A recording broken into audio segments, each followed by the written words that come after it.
Bien, merci. Il nous appartient de désigner un ou une secrétaire de séance. Je vous propose Casimir Jay. Y a-t-il des objections? Des abstentions? Il n'y en a pas. C'est adopté. Un auxiliaire pour la séance particulière liée au vote à bulletin secret auquel nous devons procéder. Je vous propose Jean-Baptiste Daubigny. Pas d'objection, pas d'abstention non plus. C'est adopté. Premier point à l'ordre du jour. Le rapport concernant la mise en place des commissions municipales, il vous est proposé de créer 13 commissions chargées pour chacune d'entre elles d'élire son président en son sein. Donc le premier vote porte sur le principe de la création de ces 13 commissions municipales. Y a-t-il des demandes d'intervention là-dessus? Il n'y en a pas. Je mets aux voix pour, contre, abstention. C'est adopté. Après leur création, nous passons à la composition. Je rappelle que chaque tendance politique doit pouvoir naturellement être représentée dans chaque commission. Vous avez été invité à vous positionner, je vous en remercie. La préconcertation avec les différents maires adjoints, les propositions vous ont été déposées à votre place avant la séance. J'espère naturellement que chacun a pu avoir satisfaction par rapport à ces demandes. Et vous avez la liste des élus qui composent l'ensemble des commissions municipales. Est-ce qu'il y a sur ces points des questions, des demandes d'intervention? Il n'y en a pas. Je mets aux voix pour, contre, abstention, c'est adopté. Nous allons passer pour les rapports 2, 3 et 4 à différents scrutins à bulletin secret et les autres désignations pouvant se dérouler à main levée à la condition d'un accord unanime du conseil municipal. Je pose donc la question, à l'exception des rapports 2, 3 et 4, est-ce qu'il y a des objections à l'intérieur du conseil à ce que les nominations et les compositions s'effectuent à main levée? Il n'y en a pas, donc nous pouvons amener l'appel du rapport numéro 2 sur le renouvellement du conseil d'administration du centre municipal d'action sociale. Les propositions... alors je mets d'abord aux voix le nombre d'administrateurs, c'est-à-dire 16, dont 8 membres élus au sein du conseil municipal. Pour, contre, abstention, c'est adopté. Le vote est nécessairement un bulletin secret, je viens de l'évoquer. Il est à la proportionnelle au plus fort reste. Vous avez les bulletins de vote à votre disposition. Le scrutin est un scrutin unique de liste, sachant que la majorité n'a présenté que 7 candidats. Il y aura donc automatiquement un poste ouvert pour l'opposition. J'ai reçu les candidatures donc, de Marc Brett, Francis Bécard, Dominique Deharpe, Stéphanie Frankel, Fadi Dadou, Flavienne Lemel, Rachida Boudadi et de Katia Darocha et de Madame Zajac. Il y a donc le cadre général que je viens d'évoquer. Donc je déclare le scrutin ouvert et je demande à Monsieur Daubigny de passer avec l'urne.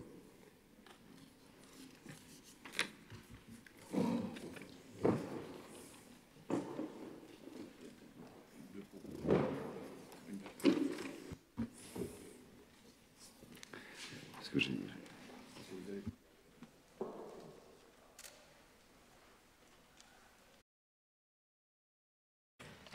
Liste de la majorité. Liste de la majorité. Liste de la majorité. Liste de la majorité. Liste de la majorité. Liste du Rassemblement national. Liste du Rassemblement national. Liste de la majorité. Liste du Rassemblement national.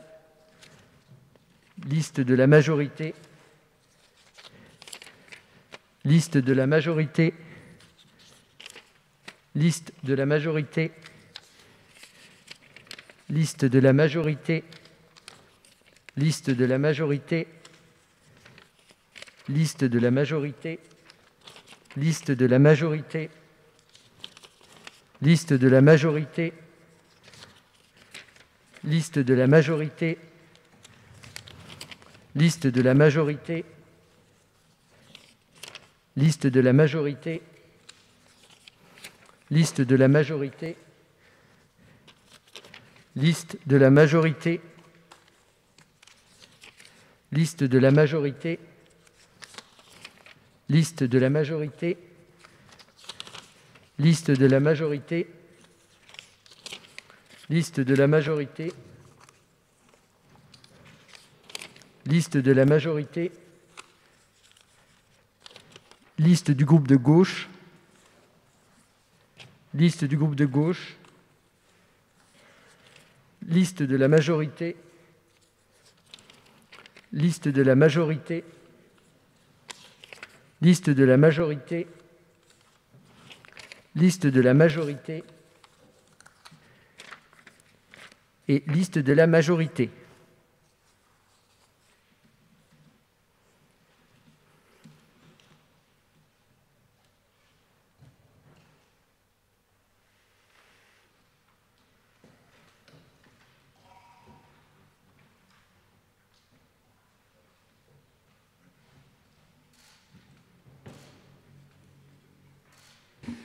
Bien, sont élus les membres de la liste de la majorité et Madame Darrocha et Madame Zajac étant à égalité, c'est Madame Zajac, au bénéfice des vertus élégantes de l'état civil, qui participera, siégera aux travaux du conseil d'administration du CMAS. Nous avons le renouvellement du conseil d'administration du centre médico-social et pédagogique de Chanteloup. C'est le même principe qu'évoqué précédemment. Les propositions sont les suivantes. La présidence pour Fadi Dadou, les titulaires seraient Brigitte Lemberger, Christian Dupaty, Karim Awada, et j'ai reçu l'unique candidature de Madame Zajac. Je me tourne vers Monsieur Guiton, c'est bien cela. Oui, Monsieur Guiton. Participeront pas au vote. Très bien, mais nous devons procéder à un scrutin que j'ouvre à l'instant et je demande à Monsieur Daubigny de faire un peu de sport.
Le scrutin est clos.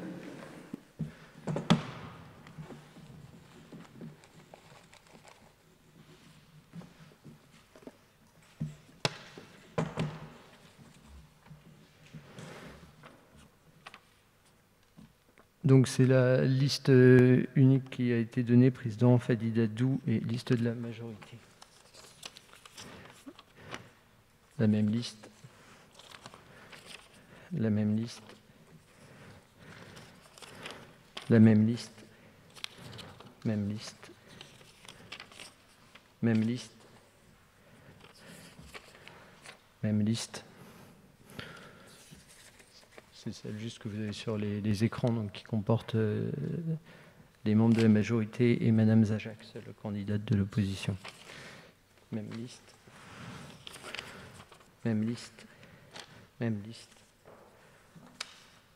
même liste, même liste, même liste. Idem, même liste, même liste, même liste, même liste.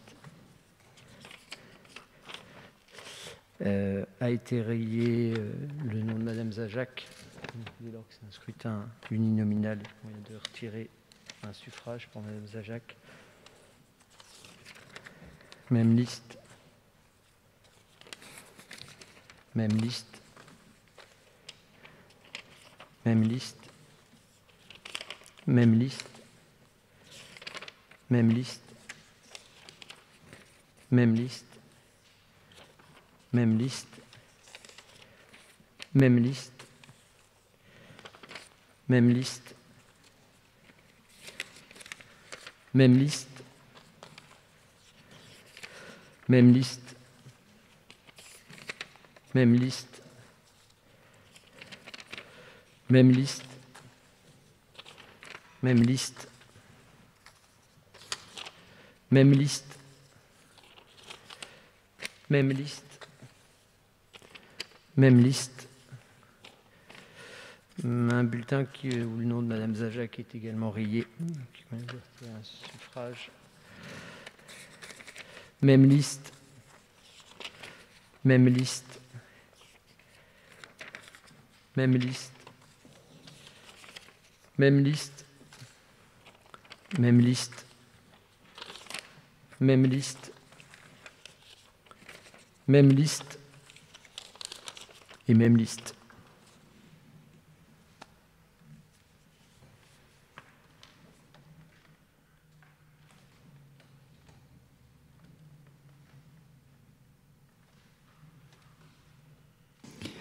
Bien, merci. Donc, Fadi Dadou, Brigitte Lemberger, Christian Dupaty, Karima Wada et Anna Zajac siégeront au conseil d'administration de Chanteloup. Désignation des délégués au sein des établissements publics de coopération intercommunale.